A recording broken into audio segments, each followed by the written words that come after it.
बाबा, क्या नाम जप से हो जाएगा? पूरा। ये हम अपने जीवन का अनुभव बताते हैं। सांख्य योग और अष्टांग योग और कर्म योग और भक्ति योग, चारों योगों में प्रवेश रहा है। पहले हम सन्यासी रहे 20 वर्ष, 20 वर्ष सन्यासी रहे काशी विश्वनाथ जी।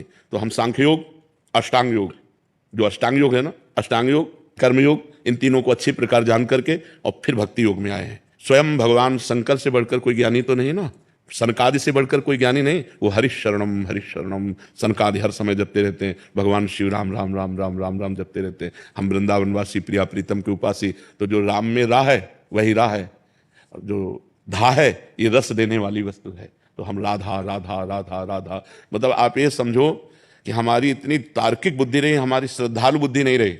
सन्यासी की जो बुद्धि होती है वो तर्क प्रधान होती है, कसौटी पर कसने पर। तो हम केवल भावुकता में राधा राधा का प्रचार नहीं कह रहे कि हमने सुना और ऐसे ग्रंथों में पढ़ा, ऐसे कह रहे, स्वयं स्वाद लेके कह रहे और विश्वास के साथ कह रहे कि यदि आप राधा राधा जपते हो तो इसी जन्म में भगवत प्राप्ति हो जाएगी, इसी जन्म में। जैसे किसी से कहा जाए कि तुम सत्य बोलो, मंदिर में चढ़ के बोलो, तो हम मंदिर में नहीं, हम वृंदावन में बैठे हैं। करोड़ों मंदिर इसकी समानता नहीं कर सकते, भगवान का परम धाम है। अगर राधा राधा नाम चल रहा है तो इसी जन्म में भगवत प्राप्ति हो जाएगी। हमारी आखिरी श्वास यदि राधा, तो मुझे श्री जी की प्राप्ति, भगवान की प्राप्ति हो जाएगी। इसमें कोई संशय नहीं और किसी साधनों की कोई आवश्यकता नहीं। आप केवल अंदर ही अंदर चलाइए और लिखिए।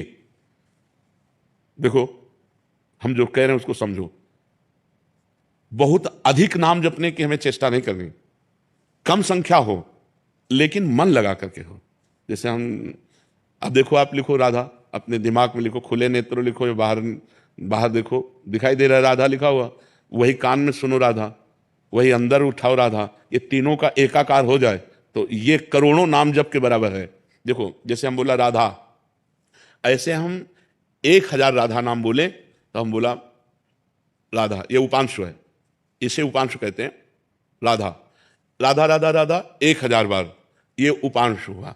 अब ये ऐसे उपांशु हम 10,000 बार जप करें, अंदर देखते हुए बोले राधा, उपांशु 10,000 बार नाम जप करने का फल एक बार मानसिक में है। इतना बड़ा फल है ये। ऐसे राधा राधा राधा चल रहा है, नेत्रों से हम उसे देख रहे हैं, कानों से उसे सुन रहे हैं। आप देखना कि अगर मन भगेगा तो आप लिख नहीं पाओगे राधा नाम, अगर लिख रहे हो तो मन भगेगा नहीं। तो चाहे 10 बार लिखो, 100 बार लिखो, लेकिन एक अभ्यास बनाओ ऐसा कि कुछ समय शांति से स्नान आदि करके बैठ गए और राधा राधा लिख रहे हैं, उसी का चिंतन कर रहे हैं। इसे अपना जीवन बना लो, फिर आप परिणाम में खुद देख लेना। कोई घाटे का सौदा तो है नहीं। ठीक है, विराज बैठ